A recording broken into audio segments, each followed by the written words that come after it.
your hand results so quickly in an action by your muscles. Many animals respond to environmental stimuli using specialized cells called neurons. A stimulus is detected by sensory receptors, and the body responds through motor effectors.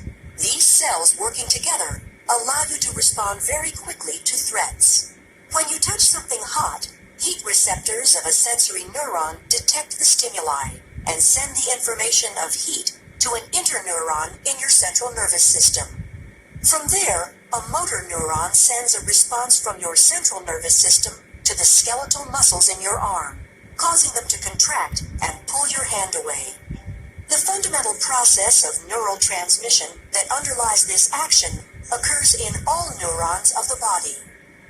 Neurons transmit this information through changes in the electrical potential of the membrane by the movement of ions across the membrane.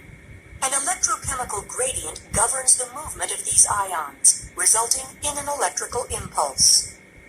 The resting membrane potential in a neuron, when the cell is not firing an impulse, is established by the unequal distribution of sodium ions outside of the cell and potassium ions inside the cell, making the outside of the cell more positively charged compared to the inside. The electrochemical gradient is established and maintained by an enzyme called sodium-potassium ATPase. When a neuron is stimulated, sodium ion channels open and sodium ions flow into the cell. This leads to a change in the electrical potential across the membrane called depolarization. The depolarizing electrical potential travels down the dendrites and over the cell body. Multiple electrical potentials will combine at the axon hillock in a process called summation. If the depolarization is large enough, an action potential is triggered. Action potentials are all or none electrical impulses that maintain their amplitude and strength down the length of the axon. The action potential travels down the axon when the depolarization of an area of membrane causes adjacent voltage-gated sodium ion channels to open. The influx of sodium ions results in membrane depolarization along the membrane. After a short delay, potassium ion channels open and potassium ions flow out, repolarizing the membrane. For the neuron to fire again, the resting membrane potential needs to be re-established. Sodium-potassium ATPase is used to move sodium and potassium ions against their concentration gradients, re-establishing the resting membrane potential. As the action potential moves down the axon, ions are diffusing only a short distance, allowing the signal to move quickly.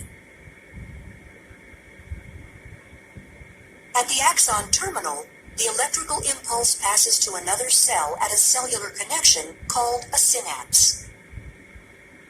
The space between the presynaptic neuron and a postsynaptic cell is called the synaptic cleft. The presynaptic neuron contains signal molecules called neurotransmitters that are packaged inside vesicles. When an action potential reaches the end of a neuron, neurotransmitters are released by exocytosis from the neuron into the synaptic cleft. Neurotransmitters bind to the adjacent cell at receptor sites attached to ion channels. The channels open, allowing the movement of ions into or out of the effector cell, which alters its membrane potential, thereby transmitting the signal from the neuron to the effector cell.